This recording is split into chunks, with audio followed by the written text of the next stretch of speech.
Praise the lord. యోహాను సువార్త 8వ అధ్యాయము 12వ వచనములో, మరల యేసు, నేను లోకమునకు వెలుగును, నన్ను వెంబడించేవాడు చీకటిలో నడవక జీవపు వెలుగు కలిగి ఉండునని వారితో చెప్పెను.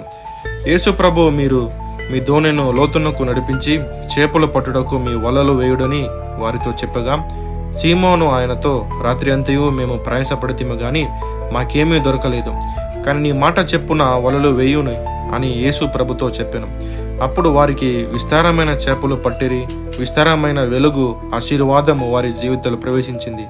యేసు ప్రభు ఆదియందు భూమి ఆకాశమును సృజించెను, కానీ భూమి నిరాకరముగాను శూన్యముగాను ఉండెను.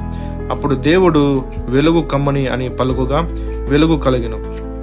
వెలుగు మంచిదైనట్లు దేవుడు చూసి వెలుగును చీకటిని వేరుపరచెను. అలాగే ఈరోజు ఎంతమంది జీవితం శూన్యముగాను నిరాకరముగాను పనికిరాని భూమిగా ఉండినప్పుడు, మనందరి జీవితాలలో వెలుగు రావాలి, చీకటి నుండి విడిపించాలి అని వెలుగైన యేసు ప్రభు మన జీవితంలో ప్రవేశించెను. కానీ ఇశ్రాయేలు ప్రజలు, దేవుడు చీకటిలో ఉండిన ప్రజలను వెలుగు ఉండే ఆశీర్వాదము కలిగిన దేశమునకు నడిపించెను. కానీ వారిలో ఇంకా చీకటి అయిన జారత్వము, అవిధేయత్వ, విగ్రహారాధన మరి యేసును ప్రభుని పరీక్షించింది. వారి జీవితంలో ఇంకా చీకటి ఉన్నందున వారందరూ దేవుడు చూపించిన వెలుగులోనికి రాలేకపోయారు. మీరు పూర్వమందు చీకటిలో ఉంటిరి, ఇప్పుడైతే ప్రభునందు వెలుగై ఉన్నారు గనుక ప్రభుకు ఏది ఇష్టమైనదో దానిని పరీక్షించి నడువుము.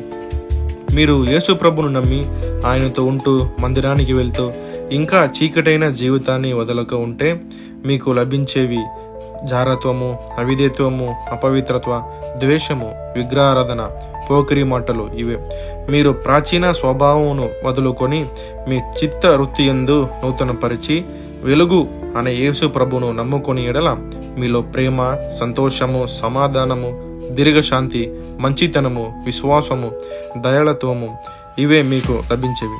మీరు యేసు ప్రభుని నమ్మి ఆయనలో మరియు వాక్యములో ప్రార్థనలో ఉంటే ఆయన వాక్యము మీ పాదములకు దీపమును, మీ జీవితమైన త్రోవకు వెలుగై ఉన్నది. ఆమేన్.